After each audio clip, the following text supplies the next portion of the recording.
ஏன் நாம் இன்னைக்கு கர்த்தரை நம்ப முடியும் தெரியுமா? என் தேவன் விதைக்கப்படுகிறவைகளுடைய விளைச்சலை கர்த்தர் எனக்கு தர வல்லவராய் இருக்கிறார், வல்லவராய் இருக்கிறார். நீங்க ரொம்ப பிரயாசப்பட்டிருக்கலாம், கண்ணீரோடு விதைச்சிட்டு இருக்கலாம்.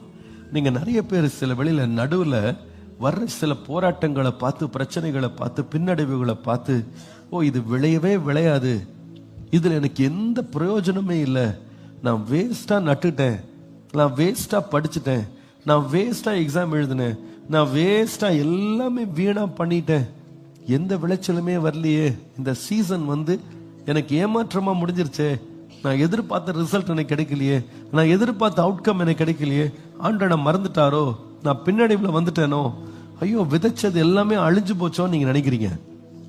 ஆனா மறந்துடாதீங்க, விதைத்த பிறகு உங்களுக்கு பெரிய கண்ணீர் இருக்கலாம், கண்ணீரோடு நீங்க விதைக்கலாம். இது என்ன பலனை கொண்டு வரும் எனக்கு தெரியல அப்படின்னே நீங்க விதைக்கிறீங்க. ஆனா நீங்க விதைச்சிட்டு தண்ணீர் ஊற்ற ஆரம்பிச்சிட்டீங்க அப்படின்னா கலங்காதீங்க. எல்லா நம்பிக்கைகள் அற்று போனாலும், காலம் கடந்தாலும் தேவன் விளைய செய்வார்.